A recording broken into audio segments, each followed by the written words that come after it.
These panels with him a couple times, and I always like it because you do have this positivity that you put out there. Because a lot of people say social media and the internet and all these things are bad and bad for us and everything, but it really does. It does bring people together in a global environment, and we can use that to affect change in a positive way. Well, so, yeah, you definitely. Well, thanks for that. Yeah, you definitely use it to affect change. Listen, this is the 80-second version. I was with the guys who founded and co-founded RYOT. Have you guys ever seen our company, RYOT? RYOT, RYOT.org? Check it. We have a news site. It's cool. It's like the black sheep of like the Huffington Post or something, which I love the Huffington Post, but it's the first news site that actually links news to an action. We were the first ones that really did it successfully. And it's so cool to watch millennials, which I think we're the fastest growing news site for millennials in the world. Something like 72% of our readership are all millennials. And millennials don't want to, you guys don't want to just read about the news. You don't know what the hell you can do about it. And I've said this to journalists, to big journalists, if there are any left. I said, don't you feel like it's, like even at the New York Times, that it's your obligation, and I love the New York Times, but don't you feel that it's actually your obligation as a journalist to not only just tell people what's going on, but rather than in that article with that little black dot and the date or whatever, or the page number of the newspaper, to actually say, if you want to do something about this, go to blah, blah, blah, blah, blah.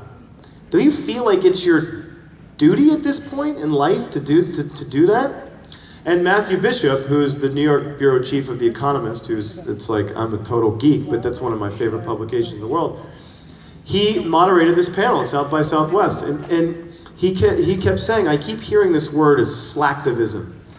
So basically it's, whether it's me, a 14-year-old or 40-year-old out there just retweeting things, and nothing really gets done. So all these people way, way up in the world, the big journalists, the big billionaire businessmen and women, and all those things, they say, oh, you guys, you're not doing anything. It's slacktivism. You're not actually doing anything. You're not actually there on the field. And it's like, no, buddy, I can show you quantifiable change that's happened as a result of the internet. And it's you guys, literally, I'm not even kidding you. It's you guys that do it. So thank you. I'm glad to be a part of you. Thank you. And nice shirt. Great shirt. ISF is in 3D. I love that. Hi Ian, I'm Betty and I love you. Hi, I love you back, man. Has there ever been a moment in your life where if you could have turned off your humanity switch, you would have? No. No. Being human is one of the coolest things in the world. And mind you, we're not here for that long. If you break down the average span of a life, women, you live a little longer than men because you're a lot smarter. But whatever, say you lived to 80 years old. If you break that down into days, you can literally break it down into days. It's like, I don't know, whatever, 30,000 days. You realize, oh shit, I can break my life down into days. We're not here that long.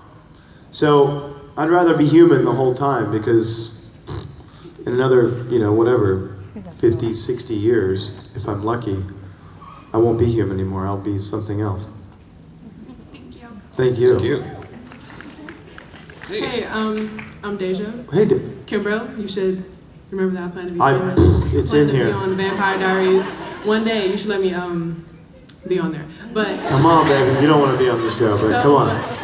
Okay, we can all see that you're like a very driven, deep person. That you have. You have the Ian Somerhalder, the foundation and things, and we all know that you're an animal lover. I hate those furry little shits.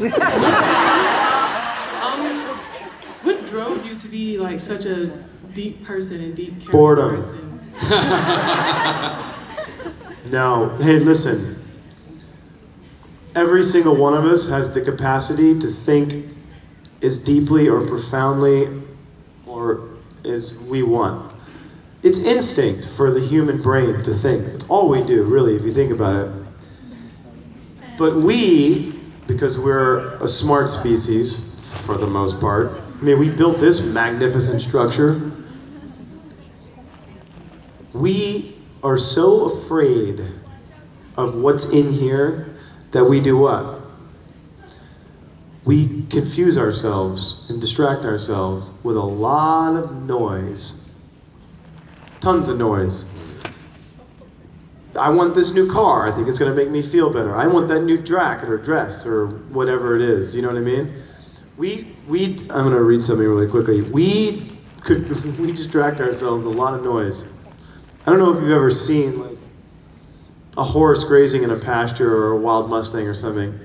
Yeah, they eat and they survive, and then they'll play with their friends and they'll hang out and they'll lounge around, but they chill and they look at the sun and they look at the clouds and they eat. I was having a conversation with the head of something at Harvard. Crazy bright, it's a woman. Crazy brainiac woman. And I asked, and she said that the modern man, you guys, all of us in this room, are exposed to, oh shit, I need that coffee, I think. Thomas Jefferson is a huge historical figure, is my hero. He really did incredible things. We are, modern man, exposed to 4,400 times the amount of stimulus that a person walking around in 1776 was exposed to. Think about that. 4,400 times. 4,400 times more things for our brains to process, take in. Buy this, Neutrogena, Toyota, it's just like, we're being bombarded all day, every day by people trying to sell us shit, because that's how the world works, right? This isn't some crazy like conspiracy theory, but it's interesting, you just ask. We distract ourselves, and it's fun, and it's cool. And then it all goes bye-bye. So it's cool to just be able to spend that time with your family and think profoundly and really try and say, hey, listen, I'm gonna have a really good time here, but I'm not gonna destroy it. I'm gonna leave it so that someone else can come in here and do this. It's just a different mindset, you know? I sent this Instagram. It's amazing how little, just, I don't judge things by likes, but you can definitely tell trends and what people like. And kind of cool, profound statements don't get as many likes. People just don't think about it. It's not an image or it's not as personal. It's not a picture of me taking it saying, hey, here I am, guys, which is kind of a bummer because they're important. There's this really great Eleanor Roosevelt quote, and trust me, this woman saw some shit. This country was not in a very good place. She said, great minds discuss ideas, average minds discuss events, small minds discuss people. It's interesting.